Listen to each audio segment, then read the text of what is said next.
வரஹ்மத்துல்லாஹி வபரகாத்துஹு. ராத்திபுடைய மஜ்லிஸ் நீண்ட நாட்களுக்கு பிறகு மீண்டும் இந்த வார வெள்ளிக்கிழமை வாராந்திர ராத்திபுடைய மஜ்லிஸ் அல்லாஹ்வுடைய கிருபையால் ஆரம்பமாகிறது. அஊது பில்லாஹி மினஷ் ஷைத்தானிர் ரஜீம். பிஸ்மில்லாஹிர் ரஹ்மானிர் ரஹீம். إلى حضرة سيدنا المصطفى وشفيعنا المقتفى ومولانا المجتبى محمد صلى الله عليه وآله وصحبه وسلم. الفاتحة.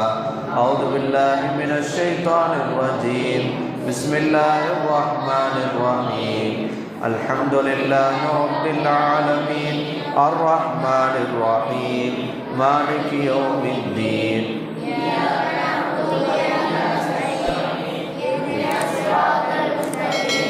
صراط الذين أنعمت عليهم غير المغضوب عليهم ولا الضالين. آمين. بسم الله الرحمن الرحيم. ألف لام ميم.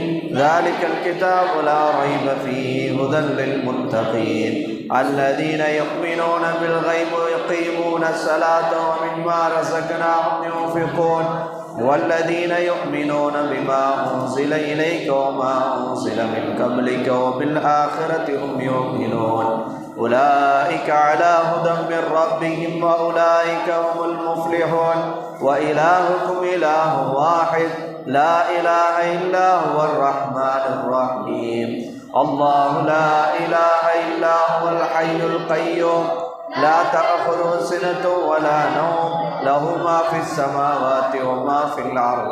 من ذا الذي يشفع عنده إلا بإذنه يعلم ما بين أيديهم وما خلفهم ولا يحيطون بشيء من علمه إلا بما شاء وسع كرسيه السماوات والأرض ولا يعود حفظهما وهو العلي العليم. شهد الله أنه لا إله إلا هو والملائكة وأولو العلم قائما بالقسط لا إله إلا هو العزيز الحكيم. إن الدين عند الله الإسلام. قل اللهم مالك الملك تؤتي الملك من تشاء وتنزع الملك ممن تشاء وتعز من تشاء وتذل من تشاء بيدك الخير إنك على كل شيء قدير. تولج الليل في النهار وتولج النهار في الليل وتخرج الحي من الميت وتخرج الميت من الحي وترزق من تشاء بغير حساب. لله ما في السماوات وما في الأرض وإن تبدوا ما في أنفسكم أو تخفوه يحاسبكم به الله فيغفر لمن يشاء ويعذب من يشاء والله على كل شيء قدير.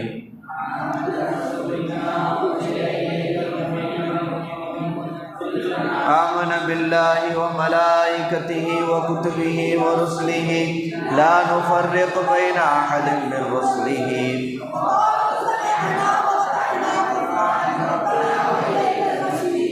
لا يكلف الله نفسا إلا وسعها لها ما كسبت وعليها ما اكتسبت.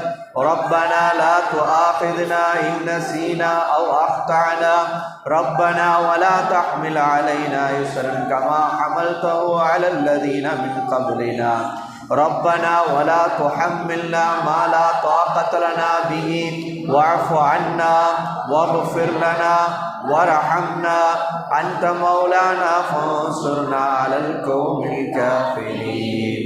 தற்போது திக்ருடைய ஔராதுகள் ஆரம்பமாகிறது. சோர்வாக இல்லாமல் அந்த திக்ருடைய அர்த்தத்தை உணர்ந்தவர்களாக உறக்க நாம் சொல்ல வேண்டும். நாம் சொல்லக்கூடிய இந்த திக்ர் நம்முடைய உள்ளங்களிலே அமைதியை ஏற்படுத்த வேண்டும். அல்லாஹு தஆலா குர்ஆனில் சொல்வதை போன்று அலா பி திக்ரில்லாஹி தத்மஇன்னல் குலூப், அல்லாஹுடைய திக்ரின் மூலமாகத்தான் உள்ளங்கள் எல்லாம் நிம்மதி பெறுகிறது என்று அல்லாஹு தஆலா சொல்கின்றான். அப்போ இந்த திக்ருகள் ஓதுவதன் மூலமாக நம் உள்ளங்கள் நிம்மதி பெற வேண்டும், நம் தேவைகள் நிறைவேற வேண்டும், நம்முடைய கஷ்டங்கள் போக வேண்டும் என்கிற அந்த எண்ணத்தோடு இந்த திக்ருகளை நாம் செய்வோம். खाजा gitu nanti anda tuh kan ya arhamar rahimin irhamna ya arhamar rahimin irhamna ya arhamar rahimin irhamna la ilaha illallah wahdahu la syarika lah lahul mulku wa lahul hamdu yuhyi wa yumiitu wa huwa ala kulli syai'in qadir la ilaha illallah wahdahu la syarika lah lahul mulku wa lahul hamdu yuhyi wa yumiitu wa huwa ala kulli syai'in qadir la ilaha illallah wahdahu la syarika lah lahul mulku wa lahul hamdu yuhyi wa yumiitu wa huwa ala kulli syai'in qadir subhanallahi walhamdulillahi wa la ilaha illallah wallahu akbar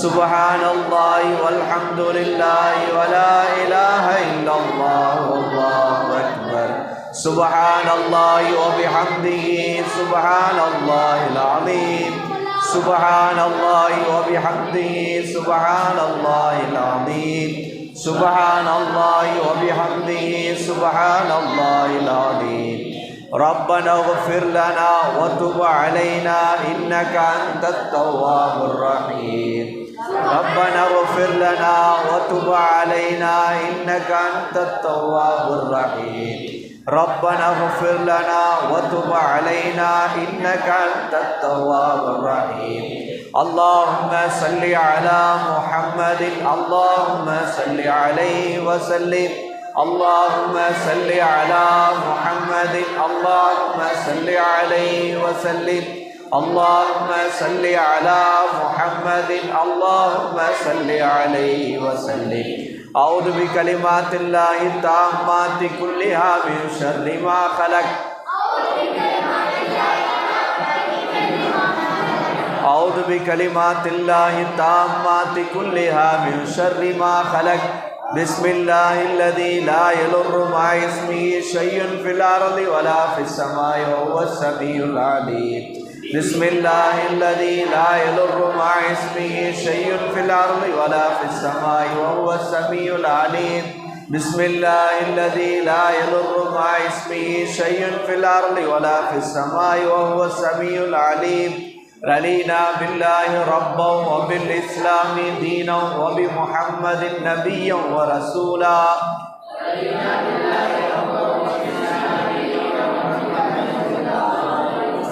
رضينا بالله ربا وبالإسلام دينا وبمحمد نبيا ورسولا بسم الله والحمد لله الخير والشر بمشيئة الله بسم الله والحمد لله الخير والشر بمشيئة الله بسم الله والحمد لله الخير والشر بمشيئة الله آمنا بالله واليوم الآخر تبنا إلى الله باطنا وظاهرا آمنا بالله واليوم الآخر تبنا إلى الله باطنا وظاهرا آمنا بالله واليوم الآخر تبنا إلى الله باطنا وظاهرا يا ربنا واعف عنا وامح الذي كان منا يا ربنا واعف عنا وامح الذي كان منا يا ربنا واعف عنا وامح الذي كان منا يا ذا الجلال والإكرام أمتنا على دين الإسلام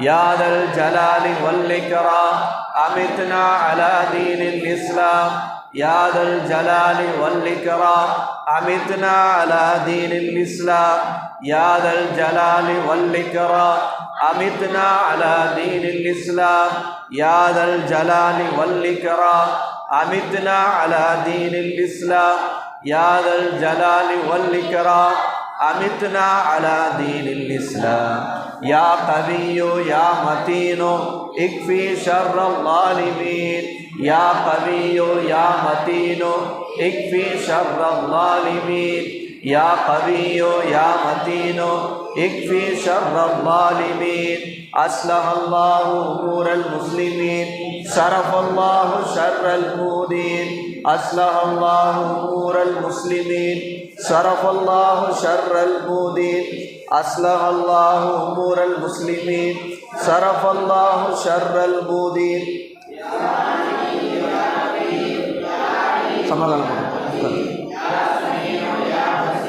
நல்ல சமூகம் அசையக்கூடாது.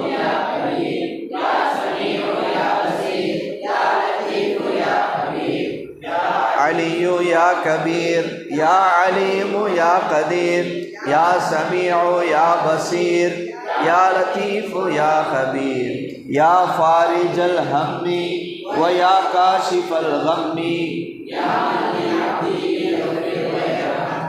يا فارج الهم ويا كاشف الغم يا من لعبده يغفر ويرحم يا فارج الهم ويا كاشف الغم يا من لعبده يغفر ويرحم أستغفر الله رب البرايا ونستغفر الله من الخطايا أستغفر الله رب البرايا ونستغفر الله من الخطايا أستغفر الله رب البرايا ونستغفر الله من الخطايا أستغفر الله رب البرايا ونستغفر الله من الخطايا.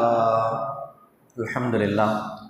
அடுத்ததாக திக்ருடைய மஜ்லிஸ் ஆரம்பமாக அஃலலு திக்ர் லா இலாஹ இல்லல்லாஹ் லா இலாஹ இல்லல்லாஹ் முஹம்மதுர் ரசூலுல்லாஹ் என்ற அந்த கலிமாவை 7 வானம் 7 பூமியை விட கனமானது லா இலாஹ இல்லல்லாஹ் முஹம்மதுர் ரசூலுல்லாஹ். 1,24,000 நபிமார்களும் சொன்ன ஒரே கலிமா. ஒவ்வொரு நபிமார்களுக்கும் கலிமா மாறலை. ஆதம் அலைஹிஸ்ஸலாம் அவங்கெல்லாம் வேற மாதிரி கலிமா சொன்னாங்க. நூஹ் அலைஹிஸ்ஸலாம் அவங்க கூட்டத்தார்கள்லாம் வேற மாதிரி கலிமா சொன்னாங்க. இப்படி ஒவ்வொரு நபியும் வேற வேற கலிமாக்கள் சொன்னாங்கலாம் இல்லை. இந்த உலகம் ஆரம்பித்ததிலிருந்து இன்ஷா அல்லாஹ் கியாமத்து வரைக்கும் எல்லா நபிமார்கள் சஹாபாக்கள் வலிமார்களுடைய நாவல வந்த ஒரு அற்புதமான கலிமா தான் எது? லா இலாஹ இல்லல்லாஹ். இப்போ நபிமார்கள், ஷுஹதாக்கள், சாலிஹீன்கள், சஹாபாக்களுடைய நாவல எந்த கலிமாவை அல்லாஹ் உரைக்கக்கூடிய பாக்கியத்தை அல்லாஹ் கொடுத்தானோ அந்த கலிமாவை நம் நாவிலையும் மொழியக்கூடிய பாக்கியத்தை அல்லாஹு தஆலா கொடுத்திருக்கிறான். இதுக்கு முதல்ல அல்ஹம்துலில்லாஹ் சொல்லணும். என்ன சொல்லணும்?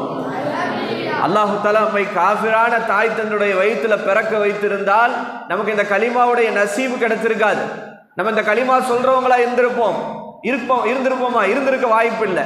ஆனா அல்லாஹு தஆலா பிறப்பிலேயே முஸ்லிமான தாய் தந்தையுடைய வயிற்றுல பிறக்க வைத்து நம்ம என்னதான் பாவம் செஞ்சாலும் இன்ஷா அல்லாஹ் ஒரு கட்டத்திற்கு பிறகு சொர்க்கம் வாஜிபான முஸ்லீம்களுடைய பட்டியல் அல்லாஹ் நம்மளை கொண்டு வந்திருக்கிறான். அல்லாஹு தஆலா மௌத்தாகிற வரைக்கும் முஸ்லீமாக வாழ்ந்து இந்த முஸ்லீமாகவே கலிமா சொல்லி மரணிக்கிற நசீப் அல்லாஹு தஆலா கொடுத்தருள் புரிவானாக. ஏன்னா ரசூல் அல்லாஹ் குர்ஆன்ல என்ன சொல்றான்? யா அய்யுஹல்லதீன ஆமனத்தகுல்லாஹ் ஹக்க துகாத்திஹி வலா தமூதுன்ன இல்லா வ அன்தும் முஸ்லிமூன்றான். இந்த ஆயத்திற்கே சாதாரண ஆயத்துல நிறைய பேர் பயந்த ஆயத்து. அல்லாஹ் என்ன சொல்றான்? யா அய்யுஹல்லதீன ஆமனு, ஈமான் கொண்டவர்களே, நீங்கள் அல்லாஹுவை எப்படி பயப்படணுமோ அப்படி பயப்படுங்க. சும்மா நீங்க பயப்படுற ஆக்ஷன் சீன்லாம் போடாதீங்க. அல்லாஹ்வை எப்படி தக்வா செய்யணுமோ, அல்லாஹ்வை எப்படி பயப்படணுமோ நீங்க அப்படி பயப்படுங்க. வலா தமூதுன்ன இல்லா வ அன்தும் முஸ்லிமூன், முஸ்லீம்களாகவே தவிர நீங்க மௌத்தாயிராதீங்கன்னு அல்லாஹு தஆலா சொல்றான். கியாமத்துடைய நெருக்கத்தில் எப்படி ஆயிரும்? ஒருத்தர் சாயங்காலம் முஸ்லீமா இருப்பார், காலையில காஃபீர் ஆயிடுவார்.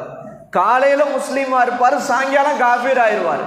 இப்படி நிறைய பேர் இன்னைக்கு தான் முஸ்லீமா இருக்க காஃபீர் ஆயிடுவார். இப்படி நிறைய பேர் காஃபீர் ஆகக்கூடிய மோசமான கியாமத்துக்கு நெருக்கமான கிட்டத்தட்ட நம்ம காலத்துல நம்ம இருக்கிறோம். அல்லாஹு தஆலா நம்ம மௌத்தாகிற போதும் கலிமாவோடு மரணிக்கிற நசீப் அல்லாஹ் நமக்கு தரணும். அல்லாஹு தஆலா மௌத்தாகிற நமக்கும் நம்முடைய பெற்றோர்களுக்கும் அல்லாஹு தஆலா நம்முடைய குடும்பத்தார்கள் நண்பர்களுக்கு கலிமாவோடு மரணித்து நாளை மறுமையிலே எல்லோரும் ஒன்றாக நபி ஸல்லல்லாஹு அலைஹி வஸல்லத்தோடு சொர்க்கத்தில் இருக்கிற நசீப் அல்லாஹ் தரணும். அப்ப லா இலாஹ இல்லல்லாஹ் முஹம்மதுர் ரசூலுல்லாஹ். அல்லாஹு தஆலா ஆதம் அலைஹிஸ்ஸலாம் அவங்க சொர்க்கத்தில் அல்லாஹு தஆலா படைத்து சொர்க்கத்தில் வச்சிருந்தான்.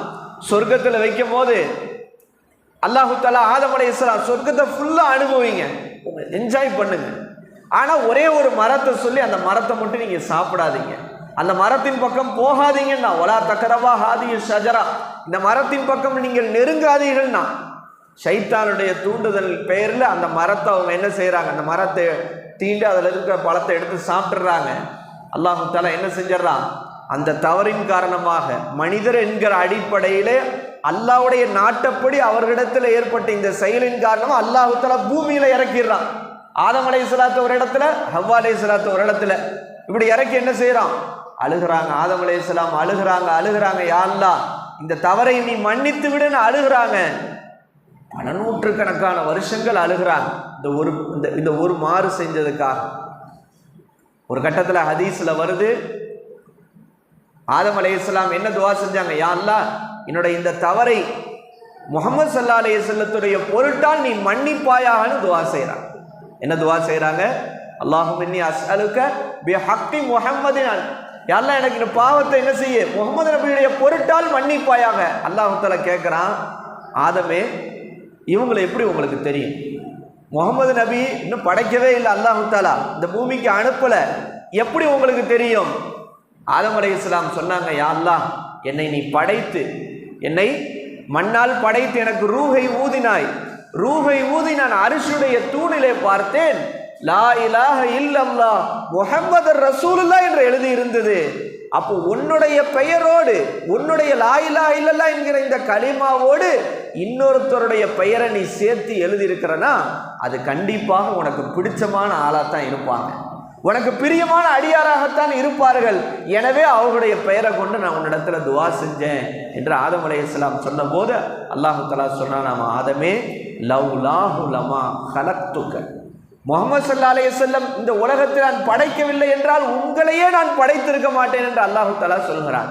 நபி ஸல்லல்லாஹு அலைஹி வஸல்லம் கடைசியாக அனுப்பப்பட்டாலும் அவர்கள் நபிமார்களுக்கெல்லாம் முந்தியவர்கள். அல்லாஹ் முதல்ல யாருடைய பிரகாசத்தை அல்லாஹ் படைத்தான், முஹம்மது ஸல்லல்லாஹு அலைஹி வஸல்லத்துடைய நூரை தான் அல்லாஹ் படைச்சான்.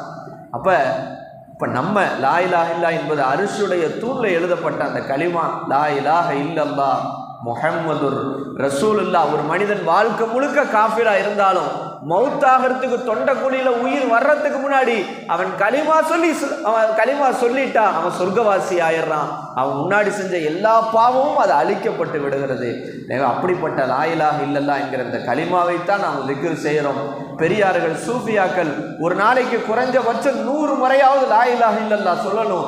லா இலாஹ இல்லல்லாஹ் சொல்லும் போது நம்மகிட்ட இருக்கிற நஃப்ஸ் கண்ட்ரோல் ஆகும், நம்மகிட்ட இருக்கிற ஷைத்தான் கண்ட்ரோல் ஆகும். நமக்கு 2 எதிரி, இந்த 2 எதிரி நம்மளை போட்டு எப்படியாவது வீழ்த்தி எடுத்துருவாங்க, எப்படியாவது நம்மளை நரகவாசி ஆக்கிடுவாங்க. ஒன்று ஷைத்தான், இன்னும் நம்ம கிட்ட இருக்கிற நஃப்ஸு. இந்த 2ஐயும் வீழ்த்துகிற வாள் தான் லா இலாஹ இல்லல்லாஹ். ஒருத்தன் யார் லா இலாஹ இல்லல்லாஹ் அதிகமாக சொல்றானோ அவன் ஷைத்தானையும் நஃப்ஸையும் வெட்டி வீழ்த்துகிற ஆற்றலை அல்லாஹ் தஆலா அவனுக்கு கொடுக்குறான். அதனால இன்ஷா அல்லாஹ் இந்த லா இலாஹ இல்லல்லாஹ் என்கிற திக்ருடைய மஜ்லிஸ் எதற்கு, இந்த லா இலாஹ இங்கே சொல்லிட்டு அதுக்கப்புறம் சொல்லாமல் போகிறதுக்கு இல்லை.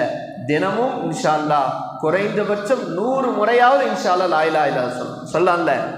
நமக்கு ஃப்ரீயாக இருக்கும் போது, நேரம் கிடைக்கும் போது, அல்லது ஒரே ஸ்பாட்டில் நம்ம என்ன செய்யணும், காலையில் ஏதோ ஒரு நேரத்தில் இந்த கலிமா 100 முறையாவது குறைஞ்சபட்சம் சொல்லணும் என்கிற அந்த திக்ரோடு அஃலலு திக்ரி லா இலாஹ இல்லல்லாஹ் லா இலாஹ இல்லல்லாஹ்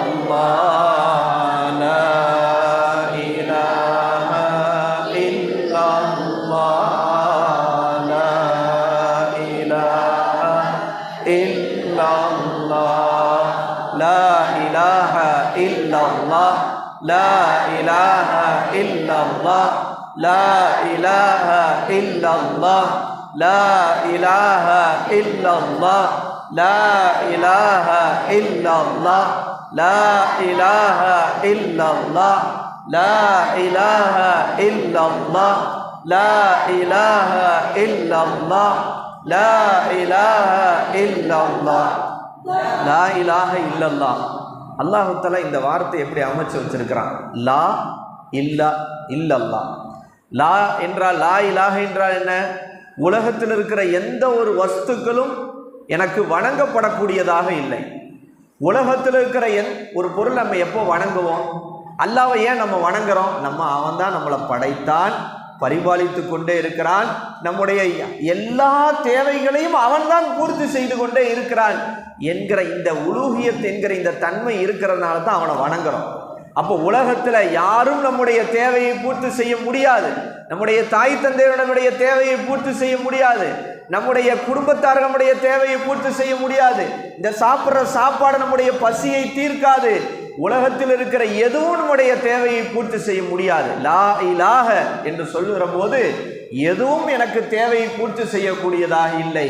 இந்த தோற்றத்திலே, இந்த மனிதர்களுடைய வடிவிலே யார்தான் நம்முடைய தேவையை பூர்த்தி செய்யக்கூடியவனாக இருக்கிறான்? யாரு?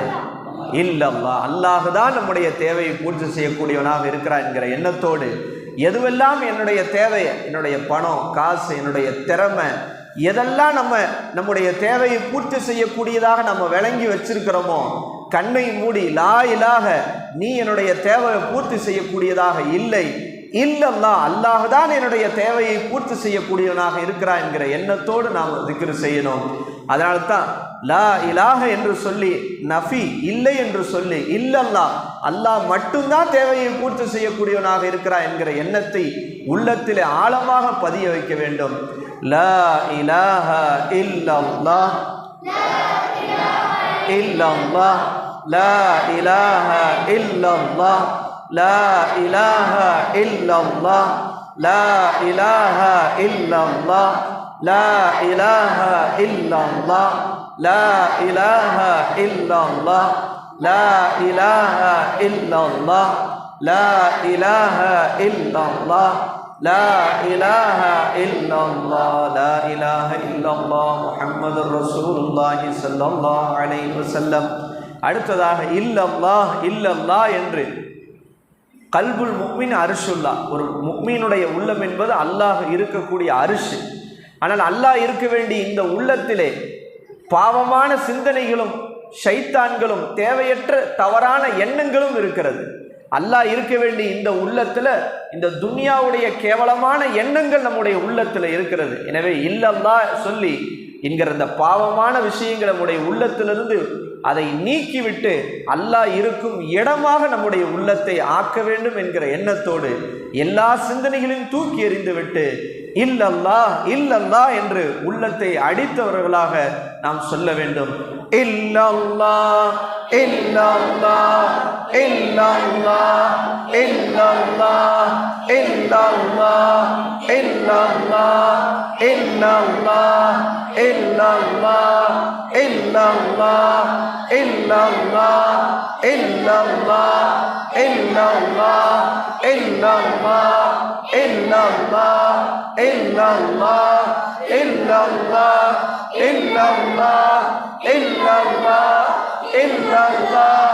illallah illallah illallah la ilaha illallah muhammadur rasulullah sallallahu alaihi wasallam.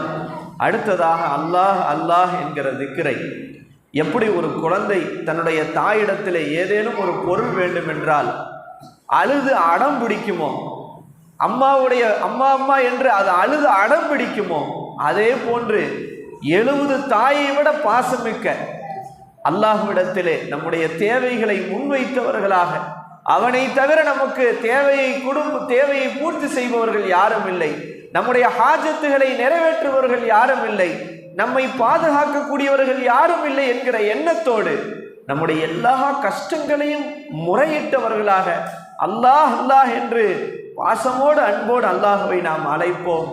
அல்லாஹு அல்லாஹ் அல்லாஹு அல்லாஹ் அல்லாஹு அல்லாஹ் அல்லாஹு அல்லாஹ் அல்லாஹு அல்லாஹ் அல்லாஹ் Allah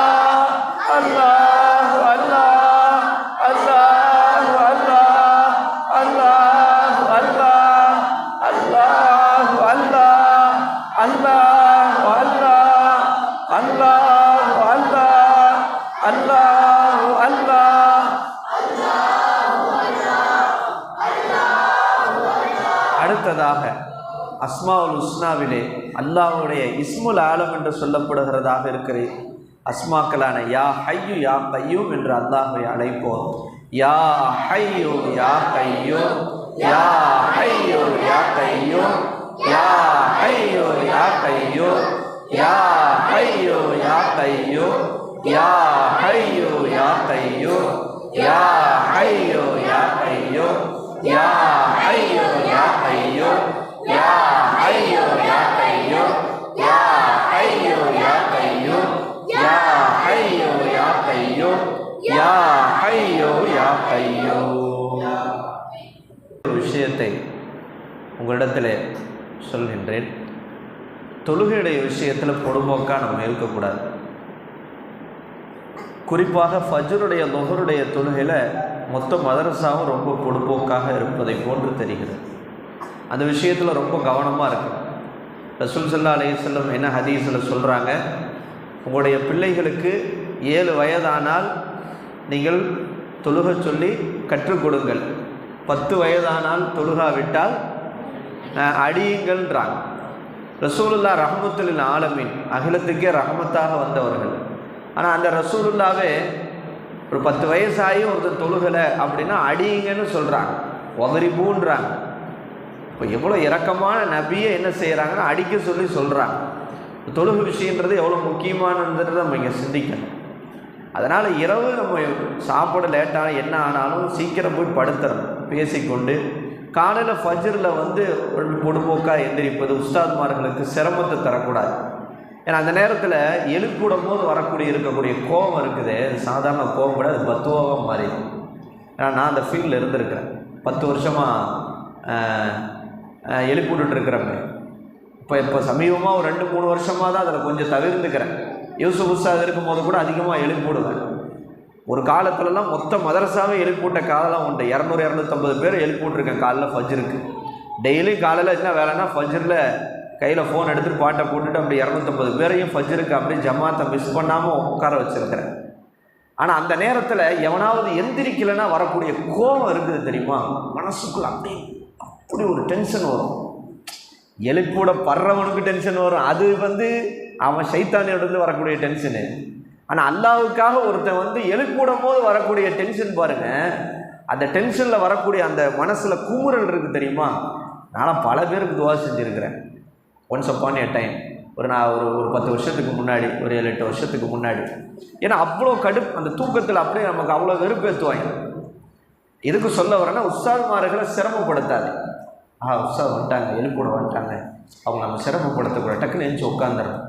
அவங்க எழுப்பிவிட்டுன்னா ஒரு தடவை எழுப்பிவிடுவாங்க, 2 தடவை எழுப்பிவிடுவாங்க, 3ஆவது தடவை மனசுக்குள்ளே திட்டுவாங்க.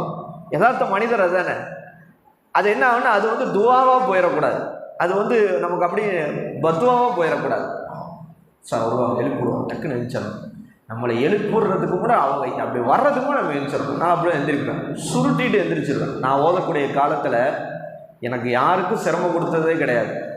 என்னை எழுப்பிவிட அப்படி வர்றாங்கன்னு தெரிஞ்சிட்டாலும் அப்படி பெட்ஷீட்டை சுருட்டு எந்திரிச்சு உட்காந்துருவேன். யாருக்கும் சிரமத்தை கொடுக்க மாட்டேன். புரிஞ்சா? அது ரொம்ப முக்கியமானது. எழுப்பிவிடுற வர்றவங்க சிரமப்படுத்திடக்கூடாது. அதனால தான் நேற்று கூட அடித்ததுக்கு காரணமே என்னென்னா, அடிக்கவே நான் மாட்டேன். ஃபஸ்ட்டு 2 தடவை போய் குச்சியை எடுத்துகிட்டு யோசிச்சுட்டு சேர்ந்து உள்ளே போட்டுட்டு வந்துட்டேன். மறுபடியும் 2வது வந்த பிறகு நம்மளால் ஏற்றுக்கவே முடியல. இப்படி லேட்டாக வர்றாங்களே, மொத்த 2வது சுமராவும் அப்படி தூங்குறாங்களே, அப்படிங்கும்போது நம்மளால் ஜீர்ணிக்கவே முடியல. காரணங்கள் 1000 சொன்னால் அப்படி உஸ்தாத் 1வது சுமரா பசங்க 12 to 1 தூங்கவே தூங்காமல் உட்காந்து ஸ்நாக்ஸ் சாப்பிட்டு பேசிக்கிட்டு விளையாண்டுக்கிட்டே இருக்கிறாங்க, அதனால் எங்களுக்கு தூக்கம் பாதிக்குன்னு ஒருத்தர் சொன்னார்.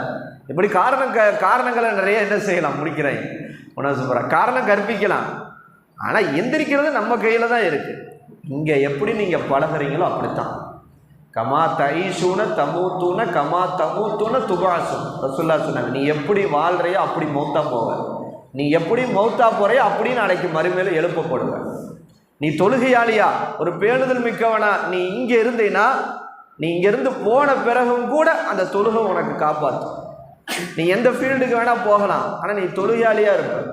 ஒரு 7 வருஷம் 5 வருஷம் ஒரு இடத்துல மதரசாவில் இந்த சாப்பாடை சாப்பிட்டுட்டு நம்மள்கிட்ட தொழுகை கூட ஒழுங்காக வரலைன்னா நம்மளை விட ஒரு சீர்கெட்ட கேவலமான எவனுமே கிடையாது. தொழுகை ரொம்ப அடிப்படையாக ஒரு முஸ்லீம் ஆச்சே. ஒரு முஸ்லீம் வந்து தொடர்ந்து தொழுகையை விட்டால் அவன் காஃபிர் ஆயிடுவான்னு வருது. நம்மெல்லாம் இப்படி ஒரு மதரசால அழகான மாகுல்ல இருந்துக்கிட்டு தொழுகிறதுக்கு வலிக்குது அப்படின்னா நம்ம எவ்வளோ பெரிய சோம்பேறின்றதை நம்ம யோசிக்கணும். ஆனால் தொழுகை விஷயத்தில் பொடுபோக்காக இருக்காதீங்க. அதே மாதிரி மத்தியான விஷயத்தில் கரெக்டாக போய் தூங்கிடணும். ஆகிருள் வக்து வரைக்கும், அதாவது 1:15 எழுப்பிடுறாங்கன்னா 1 மணி வரைக்கும் பேசிட்டு கடலை போட்டுட்டு அதுக்கு பிறகு தூங்கினது. அது பிறகு பார்த்தா ஒவ்வொரு பெரிய சுப்ராவும் அவனுக்கு கீழே இருக்கிற சுப்ராவுக்கும் முன்மாதிரியாக இருக்கணும். 5ஆவது சுப்ரா 4ஆவது சுப்ராவுக்கும் முன்மாதிரியாக இருக்கும். 4ஆவது சுப்ரா 3ஆவது சுப்ராவுக்கு முன்மாதிரியாக இருக்கும். 3ஆவது சுப்ரா 2ஆவது சுப்ராவுக்கு 2ஆவது சுப்ரா 1ஆவது சுப்ராவுக்கு முன்மாதிரியாக இருக்கணும். இங்கே லிஸ்ட் எடுத்து பார்த்தா ஃபஸ்ட்டு தொழுகைக்கு பார்க்க எங்கடா காணோம், பெரிய சுப்ராவே காணோம். எங்கடா காண, யார் அடிக்க முடியும்? ஒரு பெரிய சுப்ரா மாணவர் நம்ம அடிக்கிறது எவ்வளோ அது ஒரு இது. அதெல்லாம் ரொம்ப நம்ம தான் பாதுகாத்துக்கணும். நம்ம தான் ஃபஸ்ட்டு வந்து நிற்கணும். இதில் என்ன பெரிய கொடுமைன்னா தொழுகைக்கு அனுப்புறதுக்கு ஆள் சரியா இல்லை. உமர் ஃபாரூக் அனுப்புகிறாரு, அவர் பார்த்தா திடீர்னு சில வக்துகள் ஜம்ப் ஆயிடுறாரு, அவருக்கு சில வக்து செட் ஆக மாட்டேது. அனஸ் இருக்காப்புல டக்குன்னு ஏதோ ஒரு வேலையாக இருப்பார், யாரை பொறுப்பில் போடுறதுன்னு தெரியல. சொர்க்கம் அதான் நேற்று கூட சொன்னேன், சபிக தொழுகைக்கு எழுப்பி கொடுப்பான்ட்டு. ரசூல்லா சொன்னாங்க, சேவல் இருக்குல்ல இம்ரான், சேவல் தெரியுமா? ரசூல்லா சேவலை திட்டாதீங்கண்டா. என்ன செஞ்சாங்க? திட்டக்கூடாது. சேவல் இனத்தையே திட்டக்கூடாதான். ஏன் அப்படின்னா அது தொழுகைக்கு எழுப்பி விடுதான். அந்த காலத்தில் அலாரம், டைம் பீஸு, ஃபோன்லாம் கிடையாது. அந்த சேவல் கூவுறதை வச்சு தான் எந்திரிப்பாங்க. இன்னைக்கு வரைக்கும் கிராமத்தில் அப்படித்தான். பார் ராஜா சொல்றேன், இன்ன வரைக்கும் கிராமத்தில் அப்படிதான். அதனால ரசூல்லா சேவல் இனத்தையே திட்ட வேணான்னு சொன்னாங்க. அது என்ன 5 வக்துக்குமா எழுப்பி விட்டுட்டு இருக்குது? ஃபஜ்ருக்கு மட்டும் எழுப்பி விடுது. ஒரு ஃபஜ்ருக்கு 1 வக்துக்கு எழுப்பி விடுறதுக்கே சேவல் இனத்தையே ரசூல்லா திட்டிராதீங்கப்பா அப்படின்ட்டாங்க. அப்போ தொழுகைக்கு எழுப்பி விடுன்றது ஒரு சாதாரண விஷயம் இல்லைன்றது இந்த ஹதீஸ் நமக்கு காட்டுது.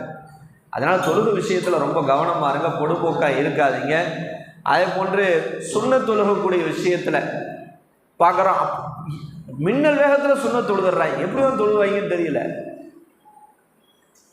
ஏவக்கூடாதுமா, நமக்கா வரணும். இது நம்மளா பழக வேண்டிய இடம். இது வர வைக்க வேண்டிய இடம் இல்லை, நமக்கே வரணும். ஆக நம்ம சுன்னத் தொழுகணும். ரசூல்லாவுடைய ஷஃபாத்துக்கு சுன்னத்தை முஅக்கதாவை தொடர்ந்து விட்டால் அவனுக்கு ரசூல்லாவுடைய ஷஃபாத்தை ஹராமாக்கப்படுமா? எதை விட்டா? ஒரு நாளைக்கு சுன்னத்தை முஅக்கதா 12 ரக்காத்தா, ஃபஜ்ருக்கு முன்னாடி 2 ரக்காத்து, லொஹருக்கு எத்தனை மொத்தம்? 6, 8. அடுத்து மக்ரிபுக்கு பிறகு 2, இஷாவுக்கு பிறகு 2, மொத்தம் எத்தனை? இந்த 12 ரக்காத் சுன்னத்தை முஅக்கதாமா.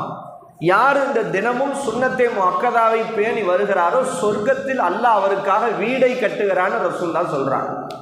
இந்த உலகத்தில் ஒரு வீடு கட்டுறது எவ்வளோ கஷ்டம். இப்போ இன்னைக்கு இடத்துடைய மதிப்புலாம் பார்த்தா கோடி கணக்கில் இருக்கு. நம்மளாம் எவ்வளோ காலம் சம்பாதிச்சாலும் வீடு வாங்க முடியுமான்னு தெரியல. அதில் இடமே கோடிக்கணக்காக வருது. அதில் பில்டிங்கை கட்டி சொந்த வீடுன்றது எப்படி வந்து ஒரு பெரிய கனவாக இருக்குது. சொந்த வீடு கட்டணும்ப்பா நம்ம அப்படின்ட்டு. ஆனால் ஒரு தினமும் 12 ரக்காத்து நம்ம தொழுதா நிரந்தர உலகத்தில் நமக்கு சொர்க்கத்தில் வீடு கிடைக்குது. இந்த உலகத்தில் வீடு வாங்கிறதுக்கு நாயா பேயா அலையிறான். ஆனால் ஈஸியாக ஒரு தினமும் 12 ரக்காத் சுன்னத்தை முஅக்கதாவை பேணி நீ தொழுதாலே நிரந்தர சொர்க்கத்தில் நம்ம போகிறதுக்கு முன்னாடி நம்ம வீடு கட்டப்பட்டுரும். நம்ம போய் நேரம் வசிக்க வேண்டியதான் மௌத்தா போன பிறகு. அதனால தான் தினம் இந்த 12 ரக்காத்தை யாரை தொடர்ந்து விடுறாங்களோ பொடுபோக்காக அவருக்கு ரசூல்லாவுடைய ஷஃபாத் ஹராமாக்கப்படும். ரசூல்லாவுடைய ஷஃபாத்தில் இப்படி சொர்க்கத்துக்கு போக முடியும்? எப்படி நம்ம மறுமையில் ஜெயிக்க முடியும்? அதனால் யாரும் ஏவக்கூடாது. தம்பி சுன்னத்துழுதியா, தம்பி சுன்னத்துள்ள ஃபரது முடிச்சோன்னு டக்குன்னு எந்திரிச்சிடணும். துவாவு எந்த அளவுக்கு சொல்கிறாங்கன்னா, துவாவு கூட குறைச்சிக்கிட்டு சுன்னத்தை கரெக்டாக தொழுதுடணுமா, கேப் போடக்கூடாதுன்றாங்க கிதாபில், ஃபிக்கு கிதாபில். ஆனால் டக்குன்னு எழுந்திரிச்சிடணும். அப்படியே நெளியிறது, அப்படியே நுழையிறது, அப்படியே என்னமோ கிளம்ப மாதிரி அப்படி பார்க்குறது, யாரும் பார்க்குறாங்க அப்படி பேசிக்கிட்டு அப்படி. இது என்ன?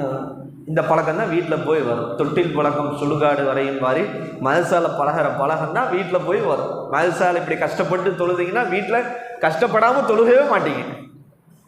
அப்புறம் கேட்பாங்க, என்ன உஸ்தாத் வீட்டுக்கு வந்து தொழுகவே மாட்டுறான். போன வாரம் பயானு கூட கூடலூர் போயிருந்தேன். கூடலூரில் பயான், பெண்கள் பயான், ஒரு 200 பேருக்கு நெருக்கமாக வந்திருந்தாங்க. அப்போ கூட சொன்னேன், இந்த மதுசா மாணவர்கள் எங்கள்கிட்ட ஓதுறாங்க, லீவுக்கு அனுப்புவோம், ஒரு 10 நாள் 1 மாதம் லீவுக்கு போனாங்கன்னா பேரண்ட்ஸ் ஃபோன் பண்ணுவாங்க, என்னங்க ஜெருத்து தொழுகவே மாட்டான். இப்போ எனக்கு மனசுக்குள்ளே தோணும், நீங்கள் யாரும் குடும்பத்தில் தொழுத மாதிரி தெரியல, அப்போ அவன் எப்படி தொழுகுவான்? அவன் பார்ப்பான் 2 நாள் இந்த மதுசாலேருந்து போகிற மாணவர்கள் பார்த்தா அப்படியே பொங்கி போவாங்க. டிவி பார்க்கக்கூடாது, டிவி எடுத்து உடைக்கணும், எதுவும் பண்ணக்கூடாது, அப்படி 2 நாள் சோடா பாட்டில் மாதிரி எப்படி இருப்பான். அப்புறம் புஷ்ஷுன்னு வரைங்கிடுவான். பார்ப்பான் 2 நாள் தொழுகி போய் பார்ப்பான். அப்புறம் பார்ப்பான் எல்லாரும் தூங்கிட்டு இருப்பாங்க, மொத்த குடும்பம், நம்ம மட்டும் ஏன் தொழுகணும் அப்படின்னு அவனும் படுத்து தூங்கிடுவான். ஆனால் கேட்குறது என்ன செய்ய, என் பையன் முஹீதீன் அப்துல் காதர் ஜெயில மாதிரி வரணும்னு எதிர்பார்க்குறாங்க அப்படின்னு சொன்னால் எல்லாம் சிரிக்க ஆரம்பிச்சிட்டாங்க. பையன் சொல்ல வரேன்னா, நம்ம தொழுகு விஷயத்தில் ரொம்ப கவனமாக இருக்கணும். சுன்னத் தொழுகக்கூடிய விஷயம், அதுலேயும் வித்துராஜிப், இஷாவுடைய வித்துராஜிப் இருக்குது. ரசூல்லா சொன்னாங்க, அல் வித்துரு ஹக்குன், அல் வித்துரு ஹக்குன், அல் வித்துரு ஹக்குன் 3 தடவை சொன்னாங்க. வித்துரு என்பது கட்டாயம் கட்டாயம் கட்டாயம், யார் வித்துரு தொழுகவில்லையோ அவன் என்னை சார்ந்தவன் இல்லைன்ட்டாங்க. அவனுக்கு எனக்கு எந்த சம்மந்தமும் கிடையாதுன்ட்டாங்க ரசூல்லா. யார் வித்துரு தொழுகலையோ அவனுக்கு எனக்கும் எந்த சம்மந்தமும் இல்லை. ரசூல்லாவுக்கும் உனக்கு சம்மந்தம்னா அப்புறம் நீ யார்? அப்ப ஃபலைஸ மின்னான்ட்டாங்க. அதனால வித்துரு வாஜிப் அப்படின்றது ரொம்ப முக்கியமானது. அதனால் யாரையும் கட்டாயப்பட்டு தொழுகக்கூடாது, நம்மளாம் தொழுகணுன்றதை இந்த நேரத்தில் நான் உங்களுடைய இதுக்கு இது பண்ணுறேன். தொழுகு விஷயத்தில் போடு, அப்புறம் உஸ்தாமார்கள் கண்டிக்கும் போது சங்கட்டை ஏற்படக்கூடாது. தொழுகு விஷயத்தில் எழுப்பி விட்டா அவன் சங்கட்டம் போடுவான், அவன் இது பண்ணுவான் அப்படிலாம் நினைக்கக்கூடாது. தொழுகு விஷயத்தில் கவனமாக இருக்கும். இன்னைக்கு காலைல ஒருத்தரப்போ எழுப்பு போனேன் டக்குன்னு தலைவலிக்குது அப்படின்ட்டாப்புல, பயமாக இருக்குது. எழுப்பிடும் போது என்ன ஆகுமோ அப்படின்னு பயமாக இருக்குது. அந்த சிரமமே கொடுத்துடக்கூடாது நம்ம உஸ்தாத்மார்களுக்கு யாருக்கும். அப்படி சிட்டாட்ட என்ன செஞ்சிடணும், எழுப்ப போனால் உஸ்தாத் வர்றாங்க அப்படியே அதை சொல்லுவாங்கள்ல, எரும மாட்டில் மூத்திரம் பெய்கிற மாதிரி. அது என்னென்னா என்ன பேஞ்சாலும் அப்படியே தான் கிடக்கும், அதை கண்டுக்க அந்த மாதிரி இருக்கக்கூடாது. வர்றாங்க, எழுப்பி விடுறாங்க, டைம் ஆச்சா, கரெக்டாக பஞ்சுவாலிட்டி ஃபாலோ பண்ணணும். இந்த மெயின் செட்டப் நமக்கு வந்தால் தான் ஃப்யூச்சரில் நம்ம இன்ஷா அல்லாஹ் நம்மளை பார்த்து 4 பேர் திருந்துவான், நம்மளும் நல்லா இருப்போம். இல்லை அப்படின்டா நம்ம எப்படி இருப்போன்றது அல்லாஹ் தான் பாதுகாக்கணும். ரொம்ப மோசமாக இருக்கும். அதான் அல்லாஹ் தஆலா தொழுகையுடைய விஷயத்தில் பேணுதலாக இருக்கக்கூடியவர்களாக அல்லாஹ் தஆலா நம்மை ஆக்கி அருள் புரிவானாக. சுன்னத் தொழுகையை சரிவர பேணக்கூடியவர்களாக அல்லாஹ் தஆலா நம்மை ஆக்கி அருள் புரிவானாக. நம்ம இங்கே ஓத காலத்துலேயும் சரி, ஓதி முடித்தாலும் சரி, மௌத்தாகிற வரைக்கும் தொழுகையை ஒரு வக்து கூட கலாவாக்காமல் இருக்கக்கூடியவர்களாக அல்லாஹ் நம்மை ஆக்கி அருள் புரிவானாக என்கிற துவாவோடு இன்ஷா அல்லாஹ் துவா.